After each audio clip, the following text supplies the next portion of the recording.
Sample question paper 2021-22 term 2 का question 11 है. Okay, first part उसका, name the electromagnetic wave which are suitable for radar system used in aircraft navigation and write the range of the frequency of wave. तो electromagnetic wave that is used for navigation detection, अगर कोई aeroplane उड़ रहा हो उसके भी detection में काम किया जाता है. ओके, तो उसका name of the wave is microwave. Okay, microwave. This electromagnetic wave is suitable for radar system, okay, for detection. ज़रूरी नहीं है कि वो रडार सिस्टम के लिए पूछा जाए. इंस्टेड ऑफ दिस अगर एग्ज़ाम में पूछ लिया जाए कि मॉलिकुलर स्ट्रक्चर या एटॉमिक स्ट्रक्चर पता लगाना है, ठीक है, मॉलिकुलर और एटॉमिक स्ट्रक्चर,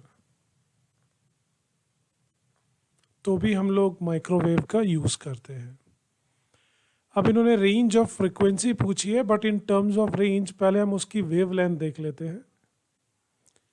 अगर हम रेंज की बात करते हैं in terms of wavelength जो टेक्स्ट बुक में दिया हुआ है, that is 0.1 metre to 1 millimetre.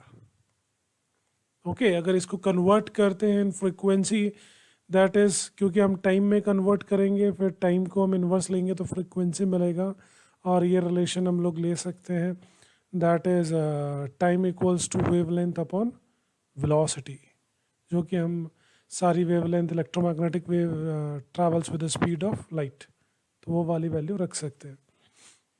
तो range of frequency as per that हमें मिलती है 10⁻⁹ hertz to 10⁻12 hertz. But answer की में 10⁸ हर्ट्ज टू 10⁻11 हर्ट्ज भी दिया हुआ है. बट ये कंडीशन तब है जब मैं इसको 0.3 इंटू लेता हूँ तो समथिंग. अगर 3.3 लेता हूँ तो ये वाली वैल्यू मिलती है. नाउ इट्स अप टू, ठीक है.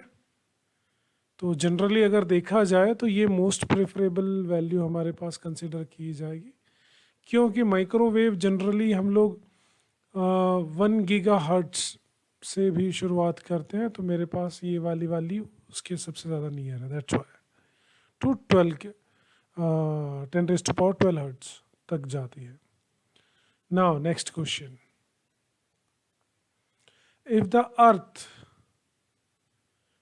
डिड नॉट हैव एटमॉस्फेयर, यानी कि मेरे पास ओजोन लेयर नहीं है, would it average surface temperature be higher और lower than what it is now? Explain. तो अभी का जो भी टेम्परेचर है, अगर हमारी एटमॉस्फेयर नहीं होगा तो क्या होगा? देखो, नो एटमॉस्फेयर, ठीक है, no ozone layer, that means no ozone layer means no greenhouse effect, no greenhouse effect यानी कि कोई भी मीथेन कुछ भी इन्वामेंट को वार्मर करेगी ही नहीं, गर्म ही नहीं होगा. तो अगर वो इन्वामेंट को गर्म नहीं करेगी या उसको टेम्परेचर को वार्म नहीं रखेगी, तो मेरे पास जो टेम्परेचर है वो क्या हो जाएगा? That means temperature is lower down. तो इसका आंसर आ जाएगा, that is temperature will be lower from its, okay, from the present value.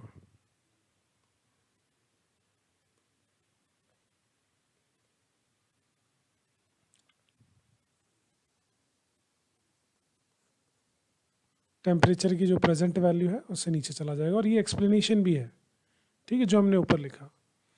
अब सेम वे लास्ट उसका पार्ट ले लेते हैं, that is C part. An electromagnetic wave exerts pressure on the surface on which it is incident. अगर मेरे पास कोई भी particle आता है, वेव आता है, किसी भी सरफेस पे आएगा, उसके अंदर से अगर इलेक्ट्रॉन इजेक्ट होते हैं तो ठीक है, बट वो इस पॉइंट पे प्रेशर एग्जर्ट करता है, हमें ये पता लगाना है। तो ये जो भी था ये लाइट की इंटेंसिटी थी, ठीक है, इंटेंसिटी। तो मेरे पास अगर प्रेशर का फॉर्मूला देखा जाए तो प्रेशर का फॉर्मूला आता है प्रेशर इक्वल्स टू इंटेंसिटी, ठीक है क्या, electromagnetic wave of intensity that is I upon that is wave speed that is speed of light. और ये जो प्रेशर डालती है, जो एग्जर्ट करते हैं, वो उसको हम लोग बोल सकते हैं रेडिएशन प्रेशर। तो समहाउ हम इसको पी आर से भी डिनोट करते हैं। इसका मतलब हो जाएगा रेडिएशन प्रेशर। तो यस, इलेक्ट्रोमैग्नेटिक वेव जब भी सरफेस पे इंसिडेंट करते हैं तो वो प्रेशर एग्जर्ट करते हैं। ओके, और उसका एक दूसरा एग्जांपल और ले सकते हैं कि हम ये कैसे पता लगाएंगे कि हाँ भाई एग्जर्ट कर रहे हैं। अगर कोई भी कॉमेट आता है टूवर्ड्स द सन, ठीक है, कॉमेट टूवर्ड्स द सन, तो यानी कि ये मेरे पास सन है और ये कॉमेट आ रहा है, तो इसकी जो टेल बन रही होती है गैसेस की, जो रिलीज किया जाता है, भाई वहाँ कोई वाटर तो है नहीं, वैक्यूम है, बट स्टिल वो पीछे की तरफ जाती है।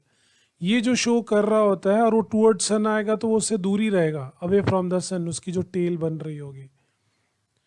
तो ये भी एक तरीके से एग्जाम्पल है मेरे पास कि इलेक्ट्रोमैग्नेटिक वेव प्रेशर एग्जर्ट करती है।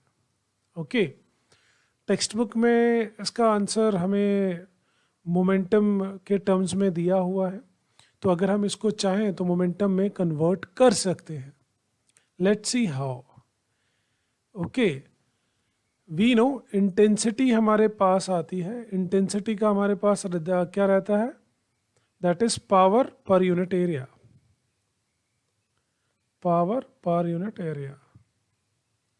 ओके, और पावर को मुझे लिखना हो तो फिर पावर को क्या लिख सकते हैं, पावर मेरे पास आती है energy, that is work by time ना, तो वर्क एनर्जी हुआ, तो दैट इज ENERGY, इसको कैंसिल कर देते हैं, that is energy by time.